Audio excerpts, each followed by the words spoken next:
শিক্ষক ছাত্রকে বলছে এদিকে আয়তো, বলে জি স্যার। বলে ওই বাড়ি থেকে একটা দাও নিয়ে আন। বলে কেন? বলে আমি ডাব খাবো। দাওটা নিয়ে আয়, দাওটা কেটে ডাব খাবো। তখন বলে স্যার, এখন যদি ডাব কাটার জন্য ওই বাড়ি থেকে দাও নিয়ে আপনার দিকে আসি, মানুষ মনে করবে শিক্ষকের দিকে দাবিত হচ্ছে দাও নিয়ে, বেয়াদব করবে, মানুষ বুঝতে পারবে না এই দাও আমি কেমনে আনি। তখন বলতেছে ঠিক আছে তুই আমি আনি। দাওটা শিক্ষক গিয়ে নিয়ে আসলো। আসার পরে বলে এখন গাছের উপর উঠে নারিকেল পেরে আমার ডাবটা খাওয়া। বলে স্যার, এত বেয়াদব আমি শিখেছি, আপনি গাছের নিচে দাঁড়ায় থাকবেন আর মাথার উপরে আমি দাও নিয়ে উঠবো, মানুষের করবো, শিক্ষক দাঁড়ায় নিচে, ছাত্র উঠছে উপরে মাথার উপরে, এটা স্যার সম্ভব না, এটাও ঠিক না। বলে ঠিক আছে, এটাও মানলাম। এখন শিক্ষক দাও আনছে, গাছের উপরে ডাবও কাটছে, পারছে। এইবার বলে কি ডাবরা কাইটা খা। এখন বলতেছে স্যার কয়বার বেয়াদবি করে, দুইবার দুইটা কথা রক্ষা করে নেয়, এইবার ডাবডা নেনে ছাত্র কাইটা ডাবডা খেয়ে ফেলছে। এখন ওই সম্মান দেখাতে গিয়ে যখন খালেদা জিয়াকে বন্দি করে, তারেক রহমানকে বিদেশে প্রেরণ করা হয়, হাজার হাজার লোককে খুন করা হয়, ইলিয়াস আলী উদাও হয়ে যায়, চৌধুরী আলম উদাও হয়ে যায়, জাকির উদাও হয়ে যায়, সুমন উদাও হয়ে যায়, এই সমস্ত আন্দোলন সংগ্রামের সময় যখন হত্যাকাণ্ড সংঘটিত হয়, সেই বাইদের কিন্তু তেমন একটা অঙ্গন আমরা দেখা পাই নাই। কাজে হাজারো রক্তের বিনিময়ে ধারাবাহিক আন্দোলনের 16-17 বছর যা চললো, তার একেবারে শেষ এসে ওই ডাব কাটার মতো সুযোগ বুঝে আপনারা এইখানে অংশগ্রহণ করেছেন। এইখানে অংশগ্রহণ করে এই আন্দোলনকে কুক্ষিগত করার জন্য প্রতিদিনই সংসদে মাননীয় স্পিকার করে একটা কথা বলে, সনদ নিয়ে কথা বলেন। সনদও বুঝি, ব্যাখ্যাও বুঝি, সংস্কারও বুঝি, সংশোধনও বুঝি, কিছু বুঝার কিন্তু বাকি নাই। অতএব মানুষকে বুঝতে দেন, সঠিক পথে আসেন, ধারাবাহিকভাবে কর্মসূচি পালন করার চেষ্টা করি। শৈবাল দিগিরে বলে উচ্চ করে শের, লিখে রেখো এক বিন্দু দিলেম শিশির। আরে শিশিরের পাতা থেকে এক ফুটা ফালায়া দিগিরে বলে মনে রাখিস বেটা, অথচ পুরা শৈবালের অস্তিত্ব নির্ভর করতেছে গোটা পানির উপরে। অথচ তারা ওই শিশির বিন্দুর মতো সর্বশেষ যোগদান করে এখন বিভিন্ন চিৎকার করছেন। মাননীয় স্পিকার, আপনাকে ধন্যবাদ। আন্তরিক কৃতজ্ঞতা আপনার প্রতি এই জন্য আমি গর্বিত যে ঢাকা বিশ্ববিদ্যালয় মহসিন হলে আমরা একসাথে ছিলাম। আপনাকে আমরা বলতাম স্লোগান মাস্টার। স্বৈরাচার বিরোধী আন্দোলনে আপনি স্লোগান দিতেন, আমরা সেই স্লোগানে অংশগ্রহণ করতাম। মাননীয় স্পিকার, সময় যা দিয়েছেন কথা বলা যাবে না বুঝতে পেরেছি, দয়া করে খেয়াল রাখবেন একটু। এবং এই ক্ষেত্রে আমি মাননীয় সংসদ নেতা, মাননীয় প্রধানমন্ত্রী দৃষ্টি সহানুভূতিশীল একটু দৃষ্টি দেওয়ার জন্য অনুরোধ করছি। মাননীয় স্পিকার, 1971 সন এর সাথে জিয়াউর রহমান জড়িত, 1975 সন জিয়াউর রহমান জড়িত, 1990 সন বেগম খালেদা জিয়া জড়িত, 2024 সন আজকের প্রধানমন্ত্রী সংসদ নেতা জড়িত। অনেক ব্যাখ্যা রয়েছে। এই প্রত্যেকটা রাজনৈতিক পরিমণ্ডলে রাজনীতির বাঁকের সাথে বিপরীতমুখী দ্বান্দ্বিক রাজনীতির জটিল সমীকরণের একটা সম্পর্ক রয়েছে। এই জটিল সমীকরণের সমাধান হয়েছিল জিয়া পরিবার এবং বাংলাদেশ জাতীয়তাবাদী দলের হাত ধরে। অতএব সংক্ষেপে যদি বলতে হয়, সামগ্রিকভাবে সমষ্টিগতভাবে জিয়া পরিবারের কাছে, বিএনপির কাছে গোটা জাতি, আমি ব্যক্তিগতভাবে এই সংসদ কৃতজ্ঞতা ভাষায় আবদ্ধ থাকার কথা। কারণ এই বাংলাদেশের ইতিহাস থেকে জিয়া পরিবারের ইতিহাসকে যদি কেউ বিচ্ছিন্ন করে দেখার, খণ্ডিত করে দেখার চিন্তা করে, তাহলে সেই কথাই মনে করিয়ে দেয়। একটি কথা আছে, রাজনীতি থেকে যদি ধর্মকে বাদ দেওয়া হয় তাহলে কেবলমাত্র চেঙ্গিসের রাজত্বই কায়েম হয়। আর বাংলাদেশের ইতিহাস থেকে জিয়া পরিবারের বিএনপির রাজনীতি যদি বিচ্ছিন্ন করা হয় তাহলে সেই ইতিহাস হয়ে পড়ে অন্তঃসারশূন্য, সারশূন্য, ম্লান হয়ে যায়, কলুষিত হয়ে যায়। অতএব আমি আলাদা করে মহান রাষ্ট্রনায়ক জিয়াউর রহমানকে অভিনন্দন জানানো, বেগম খালেদা জিয়ার প্রতি কৃতজ্ঞতা পোষণ করা এবং আজকের যিনি জনগণের ভালোবাসার অর্ঘ্য মালায় গলায় পরে ভোটের মাধ্যমে যিনি এই সংসদকে অলঙ্কৃত করেছেন, সেই মহান নেতা মাননীয় প্রধানমন্ত্রীর আলাদা কোনো প্রশংসা করতে চাই না। কারণ এই প্রশংসার সাথে কোনো ব্যক্তি অথবা গোষ্ঠী জড়িত নয়, সমগ্র জাতি গোষ্ঠীর অহংকার এর সাথে সম্পৃক্ত। মাননীয় স্পিকার, জুলাই সনদ নিয়ে অনেক কথাবার্তা শুনলাম, অনেক কিছু শুনলাম, অনেক কিছু দেখলাম। আমরাও এক সময় স্বৈরাচার বিরোধী আন্দোলনে যথেষ্ট ভূমিকা রাখার সুযোগ আমাদের হয়েছিল। তখন ফেসবুক ছিল না, এই সমস্ত ইউটিউব ছিল না, যার জন্য এই ইতিহাসগুলি ধারণ করা হয় নাই। তবে জুলাই সনদটা কোনো কথামালা রাজনীতি নয়, অথবা কোনো শব্দ চয়ন অথবা শব্দের সমাহার নয়। এটি বাস্তব ধর্মিত একটি ব্যবস্থা, যেটি নিয়ে সেমিকলন দাড়ি কমা নিয়ে আমার বিরোধী দলের অনেক সংসদ সদস্য অনেক ধরনের কথাবার্তা বলেছেন। আর আমাদের এখান থেকে বলা হয়েছে জুলাই সনদের মধ্যে মানুষের স্বার্থ জড়িত, আকাঙ্ক্ষা জড়িত, রক্তের আখরে লেখা দাবি জড়িত। অতএব সেই দাবি পূরণ করতে হলে একটা পদ্ধতিগতভাবে এটির সমাধান করার দরকার। যেই কথাটি মাননীয় স্বরাষ্ট্রমন্ত্রী বলেছেন, আইনমন্ত্রী বলেছেন, অনেক সংসদ সদস্য বলেছেন, এটি এই জুলাই সনদকে বাস্তবায়নের জন্য পদ্ধতি নিয়ে আলোচনা করা দরকার। এই প্রসঙ্গে আরেকটি কথা আমি সংক্ষেপে বলতে চাই, যেহেতু সময় কম। পণ্ডিত জওহরলাল নেহেরু একটি কথা বলেছিলেন যে পাশ্চাত্য শাসন ব্যবস্থার সাথে আমাদের ভারতীয় শাসন ব্যবস্থার পার্থক্য হচ্ছে এই, ওদের শাসন ব্যবস্থা পদ্ধতি নির্ভর আর আমাদের শাসন ব্যবস্থা কান কথা নির্ভর। তো আমাদের বিরোধী দলের সদস্য যারা রয়েছেন, ওয়াকআউটের পূর্বে, পরে, কারণে, অকারণে দেখি কান কথা বলেন, কান কথা বলার পরে ফিস করে বলার পরে কোনো সময় ওয়াকআউট করেন, কোনো সময় বোধে তর্ক করেন। এই প্রত্যেকটি কান কথা নির্ভর। কাজে বাস্তবতে আসুন, সমস্যার সমাধানের দিকে যাই, যাতে মানুষের আকাঙ্ক্ষার পরিপন্থী আমরা কোনো কাজ না করি, সেই জন্য লক্ষ্য রাখবো। মাননীয় স্পিকার, মাননীয় প্রধানমন্ত্রী সেই জুলাই সনদ মানুষের কল্যাণের জন্য, দেশ গঠনের জন্য কতগুলি স্টেপ নিচ্ছেন, কতগুলি কদম নিচ্ছেন, কতগুলি পদক্ষেপ গ্রহণ করেছেন। এই পদক্ষেপগুলি কি আপনারা জানেন? সেইগুলি কি?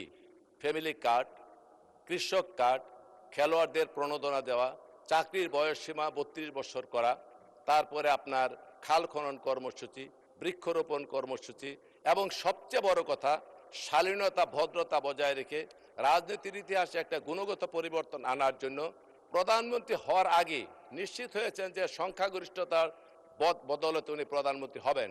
তারপরও বিপরীতমুখী রাজনৈতিক দলের সাথে উনি দেখা করেছেন বাড়ি থেকে। এটা সৌজন্যতাবোধ, এটা কার্টেসি। এবং আর একটি কথা ক্ষুদ্র মনে হতে পারে, যেমন একজন মাথার টুপি পরে গেল সিকিউরিটির, উনি তুলে দিলেন, এটা খুব ক্ষুদ্র মনে হতে পারে। ট্রাফিক সিগন্যালে দাঁড়িয়ে গেছেন, এটা অনেক আপাত দৃষ্টিতে ক্ষুদ্র মনে হতে পারে, কিন্তু এই কোনোটা ঘটনায় ক্ষুদ্র নয়। এগুলি কেবলমাত্র লৌকিকতা নয়, কেবলমাত্র লোক দেখানো নয়, এইগুলি মানুষের মনোজগতের পরিবর্তন করে, মনোজাগতিক পরিবর্তন করে মানুষ যাতে চলমান যে সমস্ত ধারা, যে সমস্ত সংস্কার রয়েছে, সেইগুলির পরিবর্তনে যাতে মানুষের হৃদয়ে নিশ্চিত ভালোবাসার মাধ্যমে পরিবর্তন হয়, তারই একটা অনুকরণ। আমি এই প্রসঙ্গে আরেকটি কথা বলতে চাই মাননীয় স্পিকার, সেটি হচ্ছে মাও সেতুংয়ের কথা আপনারা শুনেছেন। 1934 সনে মাও সেতুং একটা লং মার্চ করেছিলেন সে চীনে, এবং সেটা 1 বছর লেগেছিল শেষ করতে। 10,000 মাইলের মতো তারা লং মার্চ করেছিল 1 বছরের পর্যায়ক্রমে। এই মাও সেতুং লং মার্চ শুরু করার পূর্বে একটি বক্তব্য দিয়েছিলেন। সেই বক্তব্যের মধ্যে একটা লাইন লিখেছিলেন, উনি বলেছিলেন 1000 মাইলের লং মার্চ তো শুরু হয় কেবলমাত্র একটি কদম ফেলে, অর্থাৎ একটা স্টেপ, একটা পদক্ষেপ গ্রহণ করে কিন্তু 1000 মাইলের লং মার্চ শুরু হয়। ঠিক প্রত্যেকটি বড় কাজের প্রত্যেকটা পদক্ষেপ আছে, এই পদক্ষেপগুলি প্রধানমন্ত্রী বারবার নিয়ে যাচ্ছেন, যেটিকে অবলম্বন করে আমরা বহুদূর পর্যন্ত যেতে পারবো। অতএব এইটাকে ছোট করে দেখার, তাচ্ছিল্য করে দেখার কোনো কারণ নেই। আর একটি কথা বলি, অনেকে আন্দোলনে যোগদান করেছেন, কখন করেছেন, কোন সময় করেছেন, কোন অবস্থায় করেছেন, কোত্থেকে করেছেন আমরা জানি। কিসের নিচ থেকে আসছেন সেটাও বলতে চাই না, সবাই জানে। কখন এসেছেন সেটাও জানি না। এই প্রসঙ্গে আমি শুধু ছোট্ট একটি গল্প বলে আপনাদের বোঝাতে চেষ্টা করব। মাননীয় স্পিকার, এক শিক্ষক ছাত্রকে বলছে এদিকে আয়তো, বলে জি স্যার, বলে ওই বাড়ি থেকে একটা দাও নিয়ে আন। বলে কেন? বলে আমি ডাব খাবো। দাওটা নিয়ে আয়, দাওটা কেটে ডাব খাবো। তখন বলে স্যার, এখন যদি ডাব কাটার জন্য ওই বাড়ি থেকে দাও নিয়ে আপনার দিকে আসি, মানুষ মনে করবে শিক্ষকের দিকে দাবিত হচ্ছে, দাও নিয়ে বেয়াদব করবে, মানুষ বুঝতে পারবে না এই দাও আমি কেমনে আনি। তখন বলতেছে ঠিক আছে তুই আমি আনি। দাওটা শিক্ষক গিয়ে নিয়ে আসলো। আসার পরে বলে এখন গাছের উপর উঠে নারিকেল পেরে আমার ডাবটা খাওয়া। বলে স্যার, এত বেয়াদব আমি শিখেছি, আপনি গাছের নিচে দাঁড়ায় থাকবেন আর মাথার উপরে আমি দাউনি উঠবো, মানুষের করবো, শিক্ষক দাঁড়িয়েছে নিচে, ছাত্র উঠছে উপরে মাথার উপরে, এটা স্যার সম্ভব না, এটাও ঠিক না। বলে ঠিক আছে, এটাও মানলাম। এখন শিক্ষক দাও আনছে, গাছের উপরে ডাবও কাটছে, পারছে, এইবার বলে কি ডাবরা কাইটা খা। এখন বলতেছে স্যার কয়বার বেয়াদবি করে, দুইবার দুইটা কথা রক্ষা করে দেয়, এইবার ডাবডা নেনে ছাত্র কাইটা ডাবডা খেয়ে ফেলছে। এখন ওই সম্মান দেখাতে গিয়ে যখন খালেদা জিয়াকে বন্দি করে, তারেক রহমানকে বিদেশে প্রেরণ করা হয়, হাজার হাজার লোককে খুন করা হয়, ইলিয়াস আলী উদাও হয়ে যায়, চৌধুরী আলম উদাও হয়ে যায়, জাকির উদাও হয়ে যায়, সুমন উদাও হয়ে যায়, এই সমস্ত আন্দোলন সংগ্রামের সময় যখন হত্যাকাণ্ড সংগৃহীত হয়, সেই বাইদের কিন্তু তেমন একটা অঙ্গন আমরা দেখা পাই নাই। কাজে হাজারো রক্তের বিনিময়ে ধারাবাহিক আন্দোলনের 16-17 বছর যা চললো, তার একেবারে শেষ এসে ওই ডাব কাটার মতো সুযোগ বুঝে আপনারা এইখানে অংশগ্রহণ করেছেন। এইখানে অংশগ্রহণ করে এই আন্দোলনকে কুক্ষিগত করার জন্য প্রতিদিনই সংসদে মাননীয় স্পিকার করে একটা কথা বলে, সনদ নিয়ে কথা বলেন। সনদও বুঝি, ব্যাখ্যাও বুঝি, সংস্কারও বুঝি, সংশোধনও বুঝি, কিছু বুঝার কিন্তু বাকি নাই। অতএব মানুষকে বুঝতে দেন, সঠিক পথে আসেন, ধারাবাহিকভাবে কর্মসূচি পালন করার চেষ্টা করি। শৈবাল দিগিরে বলে উচ্চ করে শের, লিখে রেখো এক বিন্দু দিলেম শিশির। আরে শিশিরের পাতা থেকে এক ফুটা ফালায়া দিগিরে বলে মনে রাখিস বেটা, অথচ পুরা শৈবালের অস্তিত্ব নির্ভর করতেছে গোটা পানির উপরে। অথচ তারা ওই শিশির বিন্দুর মতো সর্বশেষ যোগদান করে এখন বিভিন্ন চিৎকার করছেন। এগুলি করার দরকার নেই, ভালোভাবে আছেন, সুন্দর করে আছেন মাননীয় স্পিকার, উভয়ে মিলে এসে দেশকে গড়ে তুলতে চাই, সেই সহযোগিতা আপনাদের কাছে কামনা করি। হঠাৎ করে ওয়ার্কআউট, হঠাৎ করে এদিক এদিক তাকানো, কান কথা, এগুলি বাদ দিয়ে মানুষের কল্যাণে আমরা সকলে কাজ করতে চাই। মাননীয়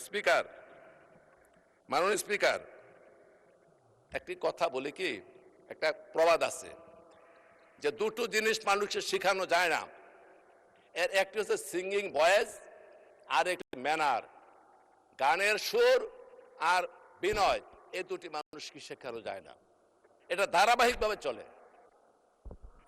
জি 4 মিনিট সময় বৃদ্ধি করেন দয়া করে, মাননীয় সদস্য আরো 4 মিনিট পেলেন, দয়া করে একটু বাড়ান। 4 মিনিটে হবে না মাননীয় স্পিকার।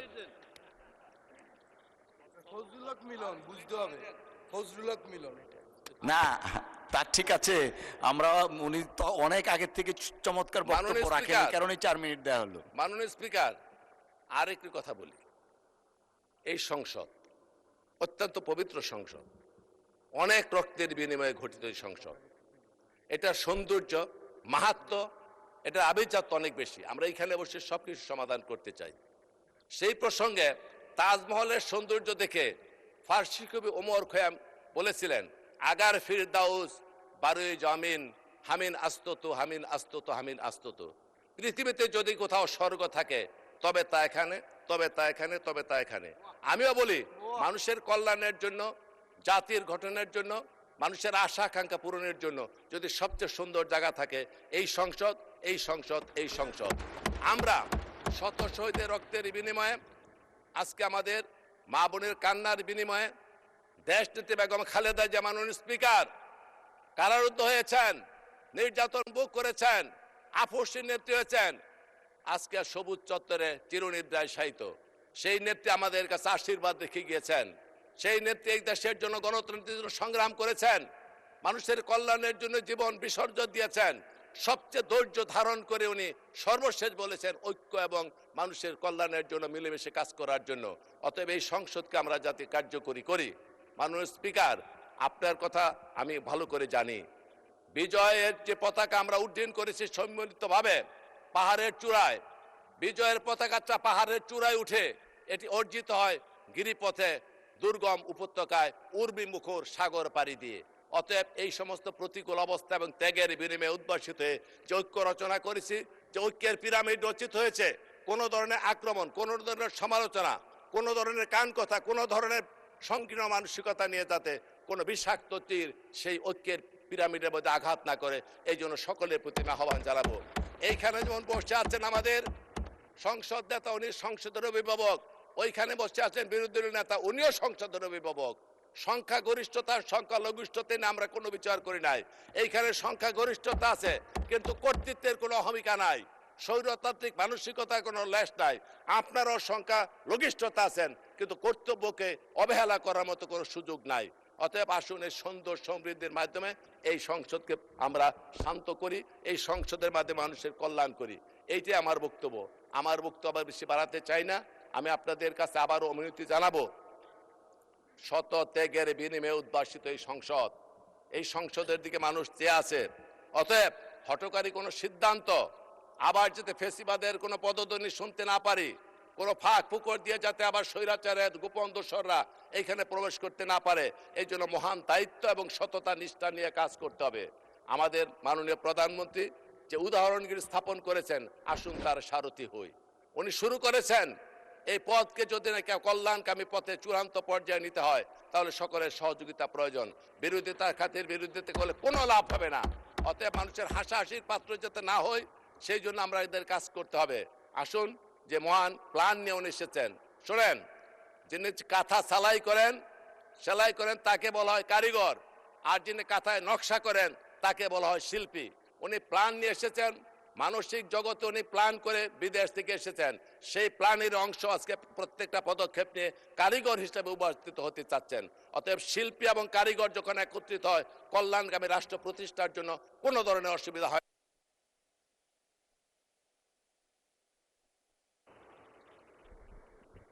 জি, বিরোধী চিফ হুইপ মহোদয়, 2 মিনিট। আমার মনে হয় বিরোধী দলের চিফ হুইপও এগ্রি থাকবেন। সবাই বক্তব্য শুনছে, 2 মিনিট দেওয়া হলো। আর সর্বশেষ মাননীয় স্পিকার, এলাকার লোকজনকে আন্তরিক ধন্যবাদ জানায়, ভোট দিয়ে নির্বাচিত করেছেন। আমি আলাদা কোনো ক্ষেত্র যে উন্নয়নের কথা বলবো না, সামগ্রিক জনগণের কল্যাণের জন্য যে সমস্ত কাজ আমার এলাকায় করা দরকার, আমি বিনয়ের সাথে মাননীয় প্রধানমন্ত্রীর মাধ্যমে সকল দপ্তরের মন্ত্রী মহোদয়ের কাছে অনুরোধ করব, আমি যখন যে কোনো কাজে যাব ব্যক্তিগত স্বার্থে নয়, মানুষের কল্যাণের জন্য সহানুভূতিশীল দৃষ্টি আকর্ষণ করে আমাকে সহযোগিতা করবেন। আগামীতে পথ চলতে চাই, একতে সারথি হতে চাই। প্রধানমন্ত্রী বলেছেন, জনগণের সাথে থাকুন, জনগণের সাথে রাখুন। সেই কথা বলে আমরা পথ চলতে চাই। এই কথাটা কেন করতে মাননীয় স্পিকার? আর কোনো কারণ নাই। কারণ একটাই মাননীয় স্পিকার, সব করতে হবে জাতির কল্যাণে, মানুষের কল্যাণে, দেশের কল্যাণে।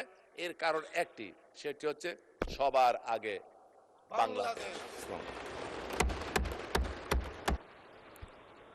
ধন্যবাদ মাননীয় সদস্য।